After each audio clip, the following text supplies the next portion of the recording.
And we're back. That was a good ad. That was a great ad. I loved it. Great ad. Did you buy it? Did you buy it? Not even sure what it was. Whatever it was. Did you listen to the podcast that was advertised? Wade. Yes, we're sir. jumping right back into this episode. Yeah, we're back into it. And in my opinion, this is like the best part of the episode because it's not just the same thing we've already seen. Yeah, a lot of retreads so Yeah. far. The next 4 scenes, though, really actually have some consequences. Yeah. But, so after Topher crashes his castle there Yes. and is like, I want to go watch TV now, we finally get to see some scenes from the American Hero Story, the Ryan Murphy show. It's I so love fucking it. good. Yeah. They like right away, and everybody's watching it. By the way, that was a really cool to go around. We see the 7th Cavalry's watching it. The that's A-bars right. are watching Yeah, it. yeah. I do love that though. It's because it really is like a Ryan Murphy show. Like everyone on Earth is watching the show. Yeah. Right, yeah. But normally, they're just watching it a year and a half later while it's on Netflix. Right, yeah. I love the show within a show. Like it's like the Black I Freighter, do the love medium that. within a medium. In the comic book, there's a kid reading a comic book. So like in the show, we're gonna have a show within the show to so give us a little history and lore there. And right off the back, the first thing I notice is that it's straight up just like the Snyder movie from 2009. Yep. The fighting, Yes. like the colors, the dialogue, where the Hood of Justice Yeah. tells his little story in there. It's so just like over the top, just like the 2009 movie. I loved that little monologue of it. Yeah. When I wear the mask, we became one. Yeah, It really was so Rorschach. yeah, it was Yeah. just like it. It was so great. Yeah, Oh yeah, they're like, well, who are you? And he's what was that line? He was like, do you know who you are or whatever? And he's like, why do you think I wear this mask? if I knew that, I wouldn't have I to wear wouldn't the have the mask. mask. Yeah, but So good. It start. I know some cool things about it. The kid is holding up the War of the Worlds newspaper on there, like, the radio Oh, broadcast. that was awesome. Yeah. I watched it live, and HBO played the Tom Cruise version right before, so that's just a cool little nice. nugget Oh. of War of the Worlds. So I was like, I wonder if that's why they did it. Yeah, that was on the live feed. It opens up with they're fishing up Rolf Mueller's body there from the Boston Harbor. That's right. As we see from the break, and he openly admits it. Like in the book, it was left very ambiguous whether that was really Hooded Justice or not, and we'll get more into that in our deep dive. But about Hooded Justice yummy. later. But here he straight up says like, that's not me. That's a body I had to use to lay low. So I'm thinking that kind of opens up this some potential for some not retconning, but taking this in a different The funny, repurposing the mystery that because it was left open in the book too. So maybe they're using that little thread. the funny thing is that just by taking that from that idea that the book was very ambiguous and the show is like, this is what happened, is also super dunking on the 2009 movie because it did the same shit. It took very ambiguous things and was like, this is what's happening. Yeah. Look at it. Yeah. Oh, and then also there was something in it on the Pedia, right? Didn't you? Oh put that- yeah, well we see Rolf Mueller, Yeah. the guy that gets pulled, the body that gets pulled out of the harbor that everybody thinks is Hooded Justice, and then which is the callback from the lady that was writing the letter at the beginning of the episode was Frau Nice. Lynn Mueller. On Pedia, there's another a Mueller name drop. It was Robert Mueller. Not sure if that's the same. Wait, which I know that universe guy is this? did serve, and he was a great veteran. But I just thought that was like Robert Mueller served in Vietnam as well. So we have a 3 Mueller name connection there. Yeah. I always thought it'd be cool if if this body that they dug out, Rolf Mueller, was somehow related to Frau Lynn Mueller, and so if maybe like in writing that letter to Will's dad, that's somehow related to getting like a relative in the future killed. That'd be cool. Yeah, What cool little like connection. whoa, Yeah. a totally non-consequential but galaxy brain Right. moment. It's a cool. Yeah. Right. It's one of those moments. If they told us the whole thing, our brains would explode. It's really interesting because they're doing a lot of stuff that is before the break in the timeline. Mm-hmm. And I mean, this is the break. This is the break. Yeah, this the is whole our American first, Hero story. This is a week after the break. The grocery store little stick up that Hooded Justice is breaking up here is his second appearance. There's no hooded mass vigilantes before this. No superheroes. As far as we know, I mean, it's kind of open. You can, some writing could write their way around of it. But so far, in in the book, we know nothing past this point or before this point from the source material. I see. So this is a week after the break in the timelines that we know of so far. And I mean, they haven't broke with that idea, because and the things they've shown before that are things that happen. Actually happen. You know, those leaflets were real. World War I. Yeah. Bass Reeves. The race massacre is all real shit. You know, that happens before the break in the timeline. So it's cool that they're fusing real history with our break in the timeline here. I love it. Yeah. Yeah. It's just another connection to our world, which makes it a lot more easy for an audience to connect to. Exactly. And now we move to what is one of the craziest scenes I've ever seen. Oh my good lord! Yeah, cool little transition. To me, it was just like there was so much going on in it, just interpersonally, that I was like, "What the fuck?" They threw a lot How at are you all real these quick. people? Yeah, exactly. It was just like they all know each other. the I White guess, Knight and- scene. Whenever we get like the Judd's got the facts wrong. Who was on top of her? Later, just like, hey, we're just gonna breeze right past that, even though we threw three what the facts at you. We do that kind of here at Chief's house. Some really quick ones. She shows up, the mom from Titanic. Chief's wife there. That's right. We find out she's having the little. What do you call that after someone dies and everybody comes over? It's different, like religion to religion. But sure, one of those. We call it the party. Sitting Shiva. Yeah. That's right. What have you? Yeah. And there's a bunch of people in that house. Yeah, there is. There's so many people, including Joe Jr., Joe Keane Jr. When I was watching this show, I was also watching it with my dad, and my dad was like, "They're all white." Yep, good I think observation. that's probably a sign. Yeah, I think that's. I think that was the it's on that purpose. was, I think that was one of the few things my dad said in the whole episode. Is when she walked in, he was like, "They're all white." That's a great observation from a boomer. Right? Yeah. He's like, "This is how the hell should be." Yeah. I hope your dad listens. He will. He'll definitely listen to this. Just to this part. And so Joe Jr.'s there. Joe Jr.'s there, who's we found out was running for president in the earlier episodes. Chief's wife, the mom from Titanic, used to work for him. He's a senator of Oklahoma now, Republican senator. We find out in PDpedia there. Yeah, that was a very interesting. Where she was like, "I used to work for him," which I thought was kind of an interesting. You don't just drop that. That's gonna that's gonna be something. That's gonna be some kind of connection there with Joe Keane that he's in the house. He also drops he gives some like police advice to Sister Knight. She's like, "I'm not a cop, bro. Like, come on, dude. You're kind of stepping on the cover." Yeah, yeah. And then he just is kind of rambling. Yeah, and then she fake passes out. Yeah, we should point out before that, Joe Keane, his dad, he's Joe Keane Jr. Mm-hmm. So his dad is an important character in the source material. There in '77, his dad, Senator Keane, then passed the Keane Act, which outlawed masked vigilantes. Oh, okay. So that's kind of his tie to the book there that we know about Joe Keane. But that was in '77. The book takes place in '85 when they're all kind of nice and retired. Yeah. Huh. Okay. And then she passes out. Yeah, and then she passes out. That's a quote-unquote pass out, too. Yeah. She played it off well. This woman is a good actor. She's great. Yeah. She does, yeah. So she faked the phone call. She's faking the passing out. She's so badass. It's really, like, it'd be so easy for her to just be, like, kicking ass and taking names. Yeah, I mean, but the fact that she can also, like, play, dumb.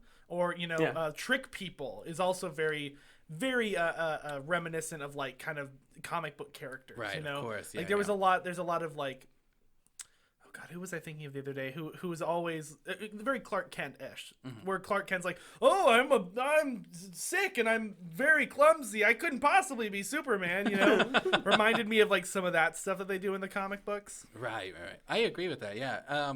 And then she wakes up. She's in the bed. It just immediately like whips out those sweet, sweet owl goggles. Yeah, but not before we have that great little moment between her and the mom from find Titanic. out the avenge him. Yeah. What was it like? You get those motherfuckers or whatever. Get those fuckers. Yeah. But also I really enjoyed that moment where she was like, "I came here to take care of you," and she's like, "And now I'm taking care of you." Yeah. And I was like, "Wait, is this woman genuine?" Or is she like part of this big game that we don't know that's happening yet? I don't know. Yeah, and it implied like their closeness was built from the trauma of the White Knight. Right. If you notice, like in the hospital scene where they're talking right after the White Knight, they don't even really know each other's names that well. They're addressing each true. other as their titles, and then they tell each other like, "No, call me, Angela." I didn't even for some reason pick up on that. Good call. Yeah. And then she whips out. These sweet Owlman goggles. I guess Night Owl. Excuse me. You've cursed us with our running Owlman joke. Night Owl. I guess because all of Night Owl's technology has been reappropriated into police gadgets is now. now police stuff. Yeah, Archie's in every police department as a little vehicle, And yet they still keep the flamethrower aspect, which I think is hilarious, rather than putting a gun on it, which and always, the flames that you can shoot the forward flames while that driving shoot forward. It never was. It was In the real world, you shoot a flame. It looks cool. It looks kind of weird and vintage. It's never works. It's never. It doesn't make sense. It doesn't work. Yeah. And yet the police are like, we want that shit. Yeah. We also learned in Pedia that Night Owl's been apprehended, so he's in police custody. So maybe that's where they've reappropriated some of his stuff there. That's interesting. Yeah. Wait, he's in jail? Yeah. Really? That's interesting. So we got That's very interesting. I love that HBO's giving us all this extra little stuff outside of the show. I don't think we're gonna get much Night Owl after this. So this is kind of a way of don't worry about it, Getting him out of the assholes. way. Yeah. Stop paying attention to Night Owl. Yeah, quit worrying about him and focus on our. Fuck that guy. Yeah. But I think they're saving him for something later.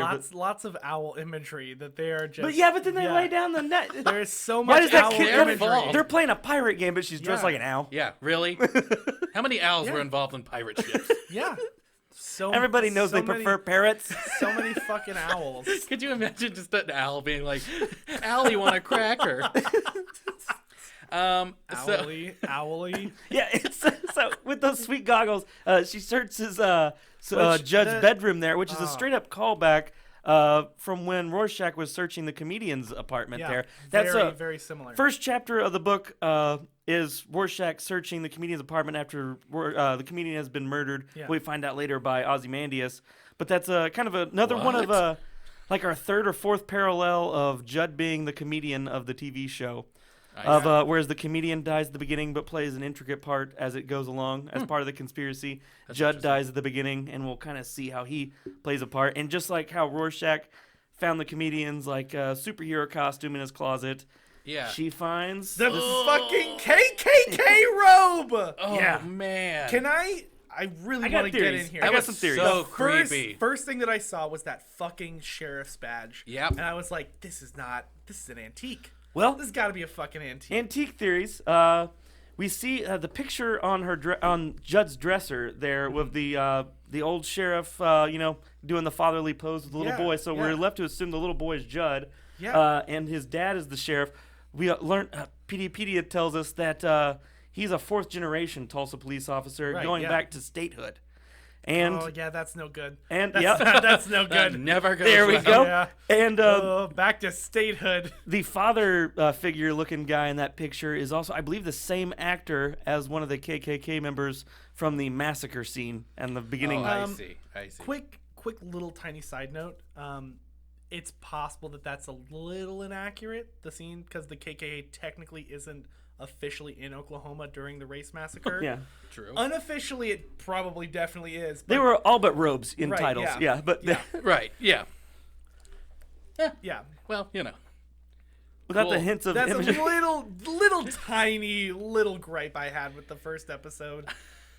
Teeny tiny. Well, but isn't that okay, nice? so he's got this robe and it's got the old sheriff's badge, and I was like, there, that's not his. That's got to be like an old. We know it's not antique. his because we've seen It's his gotta be sheriff's badge with the Watchmen. That's got to be his yeah, dad's. right.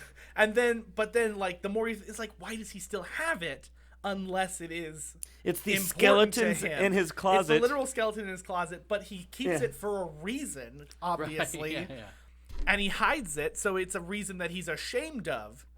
Right. So what the fuck is it? What's the reason? What's the point? That's Well, a I great think it question. has to be one of the, like I said, fourth generations that belong to Judd there. Yeah. Yeah, I agree. And I'm thinking it has something to do with the Klansman police officer that we see in the race massacre. Because Yeah. it did focus on his face, and I believe that is the same actor as the guy in the picture there. Right. I- And that would have a little bit of that would give motivation for Lou Gossett Jr. to string him up. Yeah. That was the skeletons in the closet that he said was his reasons for stringing up your chief. Right, String up your chief. He said that so many times that it almost was like a joke. But the last time he said it, it was like. I wonder if that's another play on the words to the stringing up your chief there, because there's the skeletons in your closet, the friends in high places, and stringing up your chief, and she says, "You haven't told me shit." And he's like, "I've told you everything." Like, but you're not. Oh, right, yeah. So I wonder if there's a play on words with stringing up the chief. Oh, that's very possible. Yeah. I know. So, and then after we kind of leave, after the big reveal there, they focus on that Native American painting. Yes, which, by the way, did, for a show in Oklahoma, this is like our first Native American nod, which is kind of a... Which is and crazy. It's everywhere around here, as it should be. It's rich part of our history. Is it actually Comanche warriors? I know the title of the painting is similar to the title of this episode, but they like switched 2 words around. That's so fucking weird. Why would you change it like that?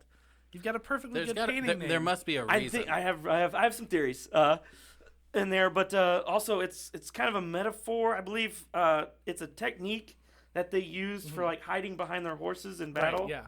So as like a shield, and I wonder if that's kind of like a metaphor of like Judd using his title and position in the police as a shield. Right. Well, I mean, you can also say that's a point. metaphor for the vigilante justice in general. You're hiding your identity behind something. They focused on an absurd amount of time for it not to. Yes, they did. When I saw it, I was like, oh, I bet that's what that painting's called. I was like, I bet that painting's called. And now it's not. And I'm like, well, it's 2 words off. It's only they just switched 2 words. It bugs me a little bit. It bugs me. It bugs me. I mean, I get it. I mean, it could be a typo. It could be purposeful. Could be purposeful. If it's purposeful, It's got to be though. Yeah. How many people did that have to go through? This to show, get this exact painting. Yeah, exactly. This show has such specific dialogue. Exactly. And there's not as much dialogue as I would have thought. I mean, there's a lot of dialogue scenes, but a lot of the dialogue scenes kind of have long stretches of silence or are cut off by events and things that happen. Not as dialogue heavy as I expected this show to be. Yeah. You know, considering that they're working with a lot of source material and a lot of stuff they have to explain. They're showing a lot more than they're telling. Yeah. And so every word is very purposeful, and I like that. I think so too. Yeah. Yeah. And that's one kind of meaning of the painting, and I have a second meaning that I think might have to do with this painting. That'll transition us to our next scene here. I know on Damon Lindelof's Instagram that he released just a couple days ago, he released the actual pages of script from the first Ozymandias scene from the pilot episode. Right. And in that, it described the opening, and it says like it's almost magical, like it's in a painting. Yeah. Oh. So we start on this picture of the painting, and then it zooms out of the white horse that Adrian Vita's Ozymandias is riding. So I think that might have a little nod, since we don't know what's going on. Is he in an actual painting? Because why was it?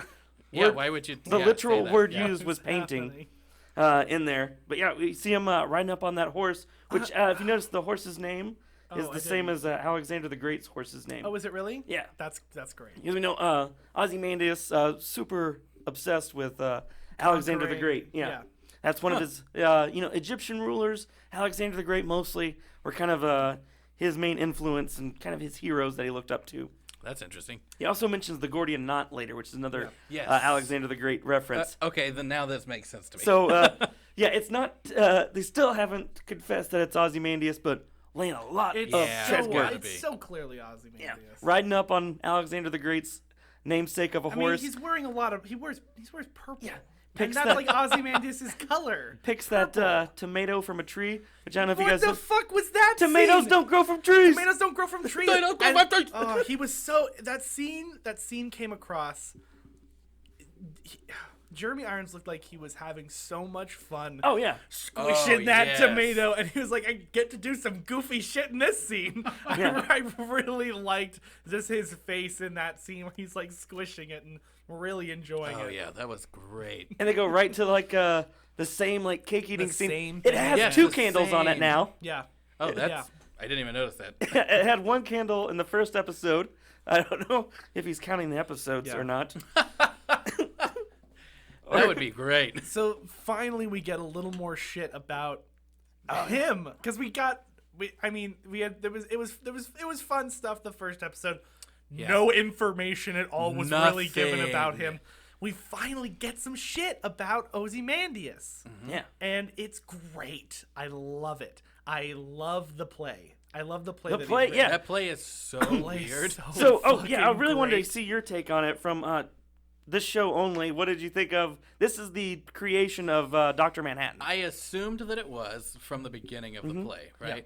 Yeah. And I thought, okay, well, I was wondering how accurate it was to what really happened, because this is obviously this man's very specific this crazy man's interpretation of what happened. And I was very thrown off by the fact that he went into the thing and then was locked in. Yeah. That's exactly what happened. Yeah, That's, okay. that's he's exactly very what method. happened. Yeah. Yeah. Oh, he's sticking to the sum factor. Yeah. That's what at happened. least. Yeah, he went in after the watch, because if we know Yeah. he's the Oh, watchmaker's that's- son. yeah, okay. So Dr. Manhattan, watchmaker's son, was actually pursuing a career in watchmaking until I believe it was the bombs in World War II. Yeah, and then his father. Was like, no man, you got to get into fusion. Like Well, this is where it's at. And what his father took all the Fusion. watches in the shop, all the clocks in the shop, took him out and threw them in the garbage. He's like, these are useless now. The atomic age is upon us. Clocks are fucking useless. Yeah, and That's so amazing. cut to this little research facility that Yeah. Feats Ozymandias has recreated, and that's just like he went to college, meets the sweetheart. She has a broken little watch right there, and he's Yeah, like, yeah. "Oh, I'm a watchmaker's son. I diddled with that. I can Yeah. fix I'll your help watch you out, for you." girl. And accidentally leaves it in the magical science machine. Yeah. in the science room. Yeah. Yeah. And then runs and gets it and gets locked in there. It's on a time lock. Nothing we can do. That's interesting. Well, and then what the one like There the were a one couple few other things- people there. He did have some Yeah. his friend. Well, did you see they're drinking Oh. beer, which is exactly because they're at the fair. The whole thing is in the book. They're at the fair and they're Oh, I drinking. didn't know. They're having like beers at the fair. And Yeah, he's she's like, the first "Oh, one to buy him a beer. Yeah. I left it there. It's super accurate to the thing. The only thing is that he's really condensed the shit out of Wally the isn't story. involved, which he framed Wally as the friend that's missing from that scene. I think it's the only inaccuracy was what shamed Dr. Manhattan to Mars, where he is now. He comes back a little bit in the books for the ending, but whereas they shamed him into like, oh, you're giving your friends, including Janie, the girl crying, their cancer. And so he's like, you know what, fuck it, I'm causing problems in this bullshit world. I'm out, I'm going to Mars to create life was one of the things he Yeah, said he was one going of to the do, things he said. which is also one of my theories about these clones that he has. Oh, Yeah. I love that. And then one of the very few things I know about Watchmen is Dr. Manhattan's penis. The big blue penis. We And got there it was. We got it. We did it. We got the big blue penis. I wasn't impressed. That penis was not an impressive blue And penis. here's the deal. Dr. Manhattan, played by Mr. Phillips, who we find out is a clone, Yeah. but the penis is circumcised. Yeah. Why go through that if it's just... Yeah. I don't want to get You're into just talking gonna kill dicks him. here, but if you're just going to burn the guy, why are we... A very. It's, again, very method. He's Yes, like, it nope, is. nope, John, Because, trust Dr. me, Manhattan he didn't was... have any foreskin. Yeah.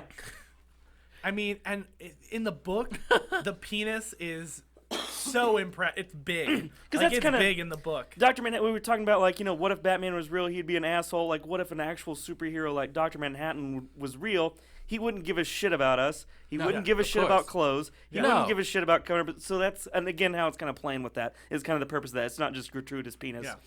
It's kind of giving a look into his and behavior. Yeah. That's The very interesting. fencing mask painted blue. I really like that Oh, yeah. because it's Dr. Manhattan. The whole idea is that he doesn't wear a mask. He doesn't need a mask. He's an invincible super being, and then to depict him with a mask. fencing mask, which is made to protect you. I thought that was very fun, very interesting. Yeah, that is interesting.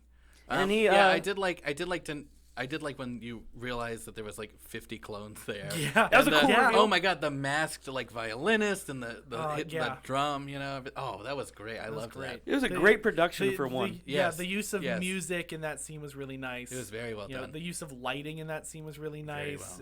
well, That scene. The man puts on a production. Yeah, He knows what he's doing. That scene especially seemed more cinematic than a lot of the other scenes in the. And I mean, this whole show is very cinematic, but that one especially was a moment where I kind of sat back and I was like, "Oh right, this is like a movie. This is a fucking great big budget movie. Yeah. Really, right here." Yeah. And it's a big budget depiction of a really low budget play, which I thought was really funny. I love it. Yeah. Oh, one thing I wanted to get into before we move on here is I've noticed that there are screeners out there. Like the first 6 episodes have been out for a long time. We haven't got them. We're not quite on that level yet. Maybe next season. I'm hoping so. Next season, hopefully. But I'm pissed. But there's embargoes. They're not allowed to spill anything until like a certain point to write the reviews and whatnot. So we don't know anything about that point, and even like our book knowledge and everything like that, it means nothing in these Ozymandias scenes. Right. So I thought it would be a fun time for some irresponsible theories. Ooh, we're gonna do that before we end the episode. Well, no, breakdown? just real quick on what we think's going on with Ozymandias here. Okay. Yeah. Okay, someone go first. So someone mentioned this. What the fuck is he doing? Where is he at? Right. Yeah. Okay. So I don't know anything about what I'm talking about. Yeah. But exactly. someone mentioned That's what this, and I think Wade mentioned this last time, and I think it's a great theory that, especially after someone mentioned something early in the episode about how he killed someone in the books or something, right? He did the whole squid attack. He did the whole squid attack. He killed millions of people to save billions. I like the idea that he is being held there in some type of prison environment. Like he's being held in this land. That's kind of backed up by some Next Week On clips that we've seen of him in a looking out of a jail cell looking thing. Ooh, okay, Yeah. good. Okay. And then so he's there and he has his little clones to keep him company. And I'm confused by this whole cake thing. Yeah, the cake thing really. He doesn't. It's the anniversary. He doesn't like the anniversary for some reason. Why is it 1 candle? Why is it 2 candles? I don't know. That's my only theory. Okay, mine was kind of similar. I think he's being held in some kind of maybe even other dimension or time there, and I think he's kind of being held there under Dr. Manhattan's watch. I think this whole play thing is a trick. Yeah. Because if you notice, he asked for the knife and he gets handed a horseshoe. Yes. From the clone, which, by the way, I think the clones are Dr. Manhattan's creation because he said one of the things he was going to do at the end of the book is maybe I'll go create some life. I think this is the product of that. Yeah. But he asked for that horseshoe, or asked for the knife, gets a horseshoe, doesn't go get another knife, just kind of says fuck it and goes along with it. Right, yeah. So I'm thinking maybe this man is prohibited from getting sharp objects. Oh, Yeah. That's fun. And also this play to create this little science machine is an actual something he's working, because Ozymandias is always Secretly scheming, working, yeah. so he's actually building some kind of science machine to escape. And he's just using this play as Yeah, a it's front just no for, man. I'm fucking been here forever. I'm just let me have a doing play. shows, baby. Yeah, I'm a showbiz man, you know. But really, he's toiling away for his escape from this magical painting prison. Ooh, that would be cool. Yeah. I'm gonna go out on a limb. I'm gonna play devil's advocate. I think if there's one thing that he's just chilling on whales. If there's one thing that we know from the book, Ozymandias loves his secret hideouts. He's got a secret hideout in Antarctica. Yeah. You know, it's the big thing. It's huge. It's gigantic. In the book, it's got a giant terrarium in it. He's just like fuck it and fills it with snow at the end. That's the whole thing. He builds this gigantic thing and then he just fucking destroys it just because he can, just because he has that power. So I think he's chilling on either possibly another dimension, possibly an island, a prison, something like that. I don't think it's a prison, but I think he's there of his own volition. But I think he's been enjoying the fruits of his labors. But I think now he's just bored. He's bored, so I think he wants to just fuck some shit up, make some big plans, do some scheming. Because I think that he's kind of got a taste for it now. Because when he did the whole squid thing, I think he's like, oh, that's the best thing I've ever done. How am I ever gonna get back to that? How am I gonna top that? How am I gonna top that? How am I gonna conquer that? How am I gonna get to the next level? I think maybe we didn't get much cavalry in this episode, but I think there might be a connection with the cavalry as well. I'm only basing that off of the suicide capsule in the books because the masked heroes start getting picked off, like the comedian and everything like that, and it's Ozymandias behind it all. The gunman. Yeah, and the gunman, he hires a gunman to come kill him, and of course Ozymandias, who fights back and wins, and feeds him a cyanide capsule so he can't spill the beans. Yeah.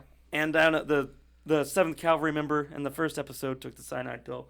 So maybe that's a loose connection there. It's highly possible. Well, he's also doing something with the bodies. He's like, yeah, what's going on with the bodies? What's going on with the bodies? I'll make good use of this one.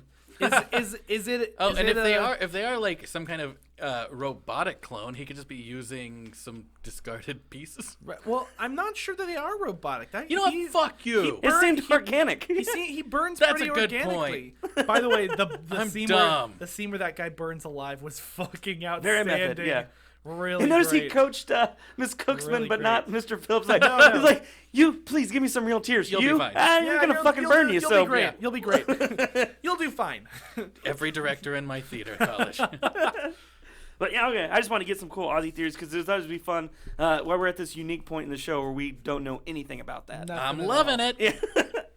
After that, we go right back to kind of bookend the episode to the second part of the interrogation. Yes. After Sister Knight's been running all over errands. Yeah. On the, even though he says, like, well, what did I ask you to do?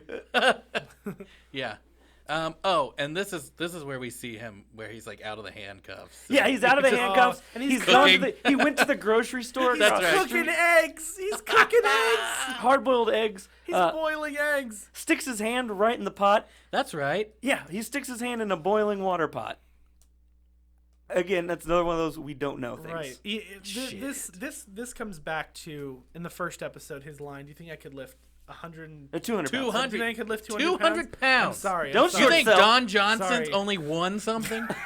You think I could lift 200 pounds? Dakota Johnson's You know? dad weighs 200 pounds at least. Melanie Griffith's ex-husband.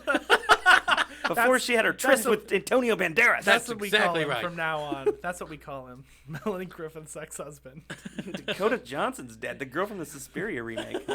I think he's got something. He's got powers. Yeah. Possibly. I mean, I would assume at this point. Yeah, he's. I got some he's- theories. He's drinking Yeah. boiling water. He's getting out of handcuffs, lifting 200 pounds. There's something there. If It's he something. did It's it. either a technology or it's superpowers. Yeah. I don't know what it is, but it seems like. Well, I assume it's just and spoilers. I assume it's just grandpa powers. My grandpa. Grandpa's my our grandpa son. was crazy. Grandpa strength. He's got Yeah, that. He's Grandpa- got that He old does man peel that strength. egg got in like one Yeah, swoop. he's Yeah. got G-paw strength. Yeah. We don't even know if he used salt Oh, and vinegar. well- He just peeled that egg. Yeah, yeah. But yeah, after he does that, he's enjoying his egg, and that's when the well-timed phone call comes in. Oh, it was like great. it was like the ding and then the phone ring. Or Yeah. whatever it was. Yeah. Yeah. It was almost as if that was what the timer was set to. Shit. Yeah. You might be right. I mean, he was already eating the egg, He was so it'd already be weird if eating the the timer eggs. was. Yeah. Yeah. But yeah, and then the phone call, we get the big reveal of the episode. I like how we kind of get an answer and then a big fuck you moment. Yes. Yeah. We were like, oh, An answer I get and it. then a huge question. It's like, yeah, you get like this, like, finally get the satisfaction of this is, they're related. This is, Yeah. Her grandfather. yeah, Right? Sister Knight and Will Reeves, that's their, grandfather and granddaughter. And that also makes her a descendant of Bass Reeves. Oh, that's an I didn't even. I mean, that's an easy put We said together, that but two I didn't even descendants, think about it. two ancestors is what he said there, and we find out that she's like, the voice box that they do, it's the computer voice in this universe, like perfectly gives the expositions, like you are his grandfather or his granddaughter. Yeah, that's right. Like no robot. Well, set and to do it's that. still this robot still thinks it's talking to him, even though it's a woman's voice. Clearly, Is this a woman's Will? voice on the yes, phone. it is.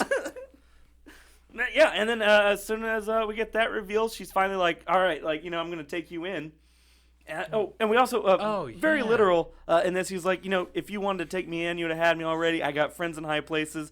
He said it earlier about the skeletons in the closet. We have kind of maybe a theory in the back of our head about like you must have had people up there looking out for you. He gets her. So very literal, this guy. And I think that might be something to do with the I strung up your chief of police might be a literal line there. And then we she gets to the car and we learn that he does have friends in high places. Yeah. Literal high places. And she no longer has a car. You're right. She has two. Oh, thank After God. a great scene of her picking him up out of the wheelchair, where he is like just kind of Just like, hanging out in her arms. I don't give a There shit. was a hug call I don't back give there for a shit. second. We're like, Yeah. He's just he so much doesn't give a shit. Shit-eating And it's- smile. Yeah. as the it's car, like, so lifts up. great. Yeah. It's so great. and almost hits her. Yeah. And it just and I it love just- I love how it doesn't go straight up. It goes up and then it just kind of lifts away over the rest of the city. And I was like, oh, that's so Yeah, funny. it's totally like a lazy drop of that Yeah. magnet too. Like Yeah. there's plenty of slack hanging down. Yeah. Oh, yeah. It kind of went clunk and then just rope everywhere. real sloppy. They should have done a little better. I have no idea Not what that Watchmen. was. I mean, whoever did this. Yeah, whoever's flying the thingy madouge. Yeah. And that's how we end the episode. Yeah. Yeah. With That's a it. sweet Beastie Boys track there. Yeah. About eggs. Yeah. That's Yeah. right. That's right. I loved it. Yeah. No, I did enjoy that. That's our because I episode. was It was a little backloaded, like I said. The first half yeah. there was. Why did you? Yeah. Yeah, why but did we need that? in those final 4 scenes, they actually gave us something there. Some answers, some questions. Right. I was like, I was listening to a Damon Lindelof interview, and he was talking about like how he likes to have instead of just having to give it to you all at once, like on Christmas morning, he likes to start it, on the Macy's Day Parade on Thanksgiving, he does. and then drag it out there. But you got to give him something along the way. So we did get some things there. Yeah, we did. Yeah. And I want to clarify. I didn't like this episode as much as I liked the first one. There are only 2 episodes, so I don't know. It's fine. You're a dumb bitch. Yeah. This one, I didn't find this one as entertaining as the first one, but I wasn't completely. There are some shows that I think like have some of the beginning episodes are kind of not that great. They kind of slog a little bit, and it isn't until like middle of the first season that it really gets good. First episode was great. This episode wasn't terrible. It just didn't entertain me as much as the other one. I'm still totally on board. Nothing about the episode really like turned me off. It just nothing. Jesus Christ, that was a horrible face. Nothing about it turned me off. Nothing, but again, there wasn't a lot there to really for me to like sink my teeth into. I think that really reflects too. And like if you look on the Rotten Tomatoes score, like the audience score and the critic score are really different. Yeah. And I think that I know there's some online fuckery going on there, but also the critics, like I said earlier, they have seen 6 episodes and we've seen 2. Yeah. And so I think that they've gotten their payoffs. We haven't gotten our payoffs yet. Right. That's true. Yeah. That's very true. Is And my there, theory on that. and there wasn't a lot of payoff in this. Yeah, we got the episode. grandpa. We finally got to see American Hero episode. That was cool. That was and really we cool. got some more Judd backstory. But yeah, That's right. So we got the American Hero story about Hooded Justice, and I think that takes us right into our deep dive for the episode. Yep. our little deep dive this here. week's deep dive. And Wade, what do we have on Hooded Justice? Who is it? Hooded Justice. Yeah. Yeah. Super excited about doing our. Last week we had the Tulsa Race Massacre. It would be irresponsible if we didn't do it. We actually get a little more lighter fare. Yay! With some communism and Nazis and rape. And here we go. And here we go. All right. Hooded Justice, like we were mentioning earlier, the first masked hero. He's the one that started it all. So far as we know, that's kind of the point in the timeline where it all started there. I noticed the noose around his neck in the costume. I had like a Mandela effect because I was like, no way was that in the original. But no, he had that. So that was his costume. Was red really? cape, a black or purple spandex that we don't know. It kind of varies on the illustration on if it's black or purple. And the red cape, that's kind of his whole, and the hood, the hangsman's hood over his head there. That's part of his costume there. He first showed up in 1938. He saved a couple walking out of a movie theater, kind of very Batman-like. Yeah. Nice. And then 2 weeks later, that's when we see the grocery store attack that we saw depicted in the American Hero story. Yeah.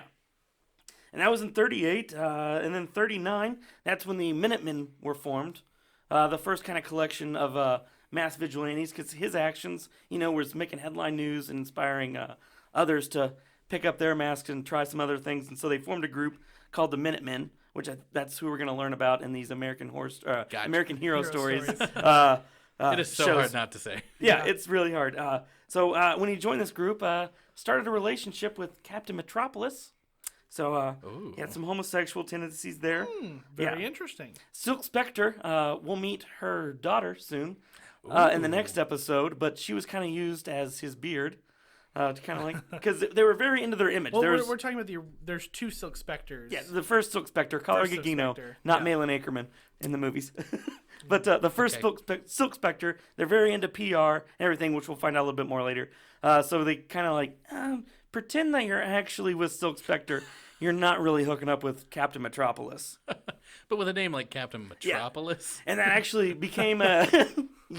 that actually kind of became a conflict in there because they actually did have an open lesbian member of the group, the Silhouette, Yeah. who they actually kicked out of the group for PR reasons, and Captain Metropolis and Hooded Justice both voted for it.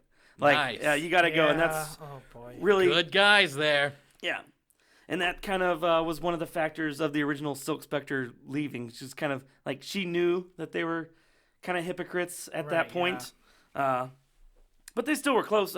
We'll get into it later. With Hooded Justice is the one that saved Silk Spectre from the comedian's rape attempt. Right. Yeah. And he gets called out in that for being kind of into S&M, which is something that we know about. Silk Spectre even says about in a letter. She uses their initials to try to cover it up, like CM and HJ. Like HJ's into the rough stuff. So, and then comedian calls him out, and that's like, "This will get you off beating me up," Yeah. That's nice. Oh, we got the finger. Pause. Okay, edit. Sorry, dude. Fuck. And then fast forward to the Senate subcommittee hearings of 1955, where all the masked vigilantes were forced to reveal their identity to a member of Congress. And Hooded Justice was the only one that refused. He said he wasn't ready to reveal his identity to anyone, which is something I think is going to be important. Yeah. Interesting. And then shortly after, I think it was 3 months after that subcommittee, that's when Hooded Justice disappeared, didn't want to be a part of it anymore. And then 2 weeks later, a person fitting Hooded Justice's description that we saw in the episode, his body was found washed up in the Boston Harbor. And that was kind of like, oh, I guess that was Hooded Justice, because that was a Carnival strongman that went missing at the same time Hooded Justice quit. And so that's kind of where it wrapped up with Hooded Justice. That's interesting. Yeah, and I think that leaves us open to a lot of theories. Oh, yeah. Yeah. Wow. All right. And one thing we know about, so Ralph Mueller, the body that was found in the American Hero stories, the body, and in this episode they straight up say it's not Hooded Justice, which it was left ambiguous. Yeah. So I really like that they're taking that mystery box and like open it up. And what we know about Ralph Mueller there, he fled from East Germany. He was a communist. It was kind of hinted that he was on the run from Red superiors. Mm-hmm. And that was kind of used as Hooded Justice's cause of death possible. It's like, oh, he's a communist on the run. They finally found him, and that's why he didn't want to give up his hood. We learned that that's all bullshit in this episode here. There was also some conflicting things like they say Hooded Justice showed some Nazi sympathizing views, which would conflict with the communist beliefs. Oh, right. Which okay. leads me into other theories, too. Oh. Mm-hmm. Yeah. And also, Nazis super hate homosexuals, which he clearly was. Yeah, Right. clearly. Yeah. Yeah. All right. So that's my history on Hooded Justice. But that leads me to a hot theory that's going around. Ooh. That Will Reeves is Hooded Justice. Oh. I have well, he does kind of wear the outfit the he's same wearing. exact color scheme. The red coat Yeah. instead of the red cape, the purple shirt. He's wearing a hood underneath the jacket. Huh. So either he's like super into Kevin Smith, or that's a hood reference. Also, the hood for Hooded Justice looks just like the hood for Bass Reeves. Right. Yeah. The noose actually would make sense. Why the fuck would a communist wear a noose? But it would make much more sense if it was a black man. Whoa, yeah, that makes sense. There were a couple panels in the comic where they do show his white skin in the eye holes of the costume, but well, he in the comics he also like talks with an accent too, like a weird. well, they never accent. hear his voice in there. Oh, do you not? That's a movie. Oh fuck me! You fuck are a you. dumb Fuck piece you. of shit. In the movie, movie, he does have a damn. line, and it's very German. But, Oh god. I was in the eye holes, but also Sister Knight very deliberately in the interrogation goes and sprays her eyes on with the black on black. Yeah. I know that's kind of lame, but that could be a small way to retcon this cool little. No, like I said, it's a agree. mystery left open from the book, and I think they might right, be right. working that it is. Does the timeline work for that? How? He would be 24 and 39. Okay. If he was 6 and 21, Okay. he'd be 24 and 39. And also the works. Nazi views that he sent. He gets the letter from Germany. Right. So I think his dad spent some time in Germany, and maybe why. And it wasn't uncommon to be a Nazi sympathizer in the 40s, especially someone who's been through the things that he's been through. Mm-hmm. You know, like, hey, Germans were sending me nice letters while the white man was burning down my neighborhood. That's exactly right. So that could be where the Nazi ties come in. Yeah, agreed. I think that's all my theories, yeah. God, what a theory that is. Yeah, I love that though. That's a really interesting theory. But the way you put it, I go, that's probably the truth. But we're still missing like a couple pieces to the puzzles. The letter's the key, I think. Right, the letter right. that Fraulein Mueller and to the dead body of Rolf Mueller, there's a piece there that we're missing. Right. That I think that'll maybe tie it all together, if it's a thing. But I'm thinking pretty strongly. It sounds like it could be. Yeah. Yeah, I think so. You know what? I'm going to assume it is. And if Right. I'm wrong, you can kill me. I feel that strongly about this thing that I don't understand completely. All right. Now it's time for my favorite segment, which is Subtle Nods, featuring the Lost Trombone Town. Wade, do you guys want to take us through these subtle nods? Yeah, here. So we kind of touched on this one before. Ozymandias is obsessed with Alexander the Great. Yeah. So there's a Gordian knot reference, and the horse has the same name. Lost trombone there. Also, Pale Horse was the name of the band playing at Madison Square Garden during the Squid Attack. Oh, shit. Oh, not in the notes here, but something I kind of read on today on Twitter. On PDpedia, this might be another trombone thing here. Yeah. I'm going to cue the sound. There is a Pale Horse type band who's releasing an album on November 4th of 2019. Trent Reznor is releasing the first volume of the Watchmen soundtrack on November 4th, 2019. The Pale Horse in-universe album is called Rorschach's Book. If you look on the blurred cover of the yet-to-be-released Trent Reznor Atticus Ross album, it looks a lot like a book. So I'm thinking that I think we've got a new theme song for this show. Wow. Yeah. I went ahead and played the cue. I went ahead and got the trombone sound. All right, cool. Okay. Also, the kids are playing the pirate games. A little reference to the Black Freighter comic within the comic. Just like they're the comic book's version of American Hero Story. Shit. Do you want to get that one? Oh, sure. You want to get that last one, little baby? And finally, the graffiti outside the bakery of the couple kissing is the same outside Rorschach's apartment. Cue trombone sound. Oh, I cued it, baby. Subtle nods. Subtle nods. That's my favorite. That's my favorite. You just like it because it's lost. Shut the... Okay. Now, so we're pretty much to the end here, but we Yeah. need to talk about what's coming up. What's coming next? What is next? Wade, please tell me what's next, because I don't know. Yeah, well, I think not a lot of forward movement in this episode. Like I said, only the last four scenes gave us any forward movement, and I think there was a lot of retread from the pilot. But I think we're finally going to get that in the next episode. We're going to see Lady True, I believe, is going to make her debut, finally the gonna mysterious see her, trillionaire, the mysterious and what trillionaire. her keys to her keys for their future goals that hold their heart in Tulsa. Oh, that's right, yeah. She's In obviously in Oklahoma. Tulsa right now because I believe that was her assistant at the newsstand. Getting the think so. newspapers. Yeah, and also we'll finally see who we talked about, Silk Spectre and the comedian's daughter, who works for the FBI now, Lori Blake. Yeah, and she's, I guess, traveling with the author of PDpedia, Agent Petey. Oh. Yeah. I already like this guy. And